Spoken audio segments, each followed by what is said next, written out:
Selamat berjumpa kembali dalam layanan audio Sahabat Perjalanan. Hari ini adalah hari Rabu 3 Juli 2024. Tema renungan saat teduh kita dengan judul Jerih Payah Tidak Sia-sia. Firman Tuhan terambil dalam Amsal pasal 14 ayat 23 sampai dengan ke-24.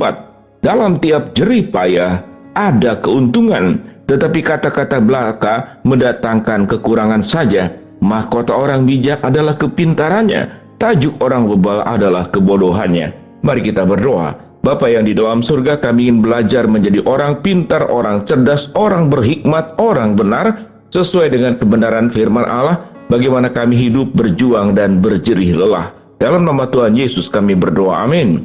Shalom sahabat perjalanan yang dikasihi Tuhan. Mungkin sahabat perjalanan baru kali ini mendengar sebuah ayat di dalam Amsal 14 ayat yang ke-23.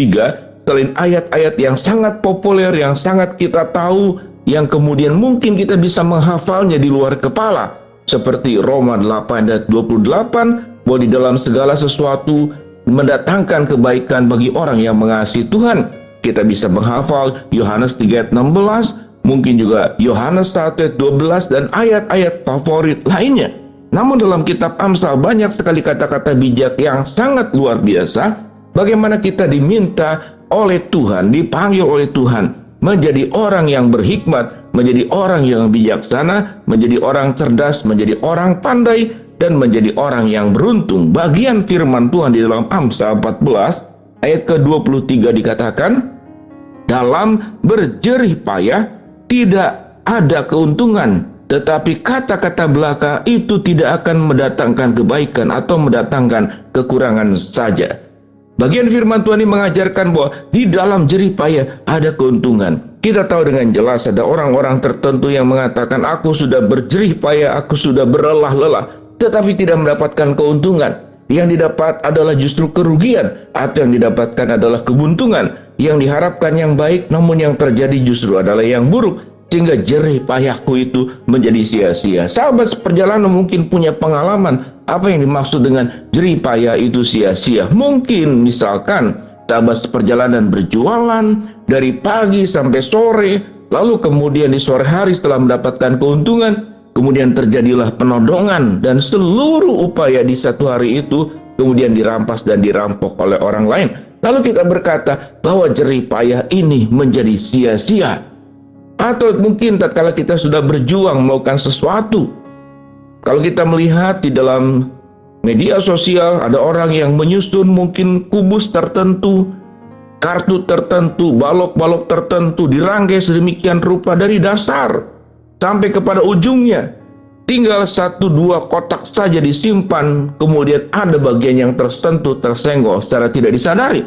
Lalu rubuhlah semua yang disusun sudah berjam-jam. Lalu kita mengatakan bahwa jerih payah kita itu sia-sia, tidak ada gunanya. Sudah berjuang capek-capek, sudah berjuang lelah-lelah, itu kemudian bukanlah keuntungan, tetapi justru musibah yang terjadi. Mungkin juga sahabat seperjalanan dalam membangun rumah tangga. Kita sudah berjuang mungkin membesarkan anak, mencukupkan, berjuang mati-matian. Ternyata anak di masa remajanya, di masa dewasanya, salah jalan. Lalu kemudian jatuh ke dalam pergaulan yang terlarang. Ada jemaat yang wanita, anak gadisnya kemudian hamil di luar nikah. Ada anak laki-laki yang jatuh ke dalam narkoba. Lalu apa yang kita katakan? Jerih payah kita apakah mendapatkan keuntungan? Kita akan berkata, jerih payahku sia-sia. Apa yang diperjuangkan tidak ada hasilnya, tetapi yang terjadi adalah musibah. Sahabat seperjalanan bisa melakukan berbagai macam alibi, alasan, dan pembelaan untuk sebuah kalimat yang kita akan ucapkan, jerih payahku tidak ada gunanya. Apa demikian? Sahabat seperjalanan yang dikasihi Tuhan, kita tahu dengan jelas, pertama-tama setiap orang itu bertanggung jawab hidupnya itu kepada Tuhan. Kalau kita sebagai orang tua, atau kita sebagai satu rekan dalam pekerjaan, rekan di dalam bentuk apapun juga, kita sudah melakukan bagian tugas kita dengan sebaik-baiknya, tetapi pihak orang lain merugikan kita, pihak orang lain tidak menjalankan tugas, maka selesailah tugas kita, dan jerih payah kita tidak pernah akan dikatakan sebagai sebuah musibah yang terjadi, tetap menjadi sebuah keuntungan. Keuntungan di dalam secara pribadi adalah tatkala kita bisa melakukan bagian kita dengan sebaik-baiknya. Namun tatkala bagian orang lain tidak dilakukan dengan sebaik-baiknya, maka itu bukan tanggung jawab kita. Sekalipun mungkin kita menjadi kecewa, perjuangan kita seakan-akan yang diharapkan itu tidak mendapatkan hasil. Tapi percayalah, salah satu jerih payah yang paling utama selain keberhasilan, selain kesuksesan, selain keuntungan adalah kita berjalan di jalan yang benar. Kita sudah melakukan bagian dan tugas kita. Mungkin kita mendapatkan berkat tidak di waktu itu juga, tapi kesetiaan kita hidup dalam kebenaran. Kita kemudian bertanggung jawab untuk tugas yang menjadi bagian kita. Maka kita sesungguhnya sudah beruntung. Maka keberuntungan yang paling awal, selain kesuksesan, selain keberhasilan, kita sudah menjadi orang yang setia, menjalankan tugas kita, menjalankan apa yang diperintahkan oleh Allah. Kita tidak merugikan orang lain, kita tidak mencelakakan orang lain. Tapi tatkala orang lain merugikan kita, orang lain mungkin mencelakakan kita, orang lain mungkin memfitnah kita, orang lain menusuk kita dari belakang, maka itu adalah bagian tanggung jawab orang yang bersangkutan. Sahabat seperjalanan, kalau dikatakan Yesus mati di atas kayu salib, apakah itu sebagai jerih payah yang sia-sia? Kita tidak akan mengatakan demikian. Karena memang jalan daripada Tuhan Yesus sendiri adalah jalan menuju salib, Via Dolorosa, untuk menyelamatkan banyak orang.